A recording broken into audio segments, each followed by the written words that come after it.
अब हम दो प्रकार के प्रतिरोध पढ़ेंगे।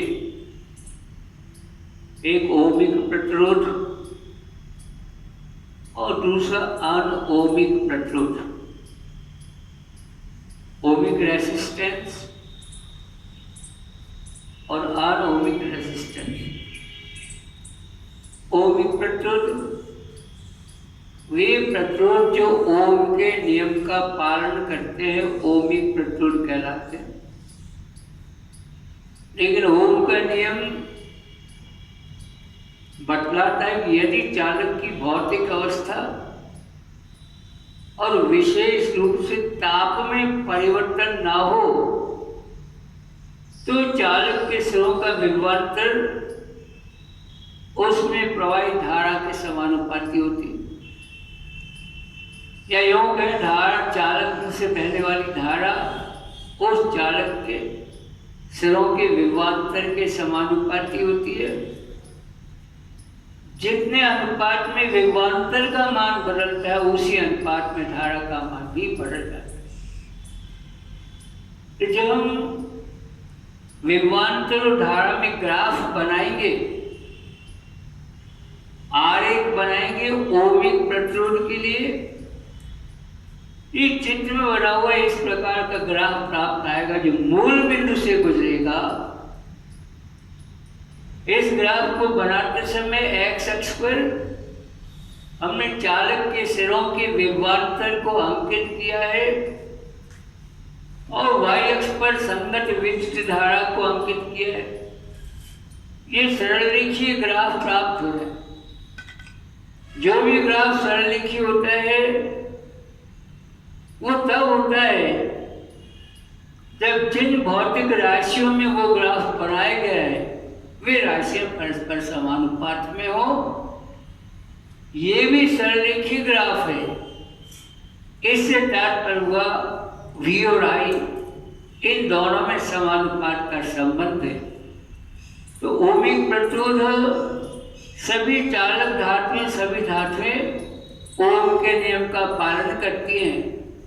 इसलिए सभी चालक धातुएं जो प्रतिरोध प्रदर्शित करती हैं धारा के मार्ग में वो ओमिक प्रतिरोध होते हैं। लेकिन इसमें भी एक बात, अगर ताप अधिक हो जाता है तो धातुएं भी ओम के नियम से विचलित होने लग जाती है। ताप बढ़ जाता है तो आगे जाके ये सरल रेखा नहीं रह जाती, अपना सरल रेखी मार्ग से ये विचलित हो जाती है।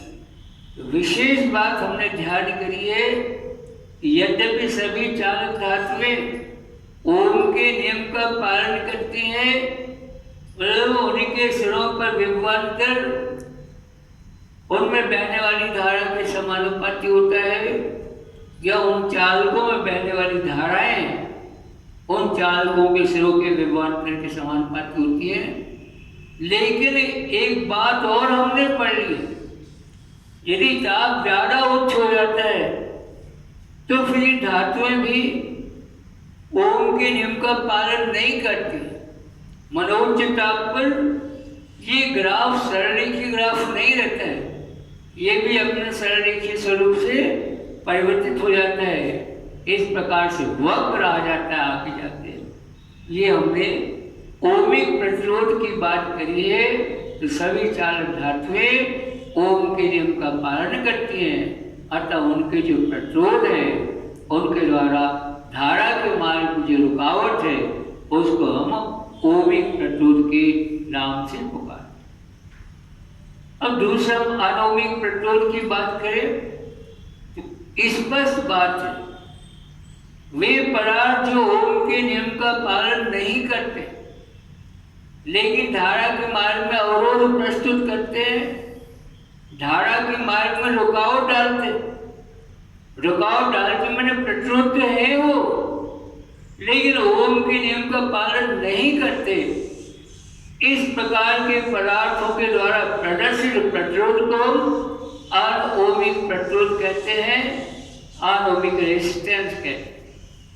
जितने अर्धचालक पदार्थ है, जर्मेनियम, सिलिकॉन, कार्बन वगैरह, ये कोई भी ओमिक प्रतिरोध इसलिए इनमें भी और आई में, इनमें बहने वाली धारा और इनके सिरों के बीच विभवांतर के मध्य जब ग्राफ बनाते हैं तो ग्राफ सरल रेखीय ग्राफ नहीं आता है, ये ग्राफ वक्राकार ग्राफ आता है। वक्राकार है, इसका अर्थ हुआ भी और आई में समानुपात का संबंध नहीं है। ओमिक प्रत्युर वे प्रत्युर जो ओम के नियम का पालन नहीं करते हैं, अनओमिक प्रत्युर कहलाते हैं। जितने भी अर्धचालक हैं वे सब अनओमिक प्रत्युर होते हैं, इनमें भी का मान आई के समानुपाती नहीं होता।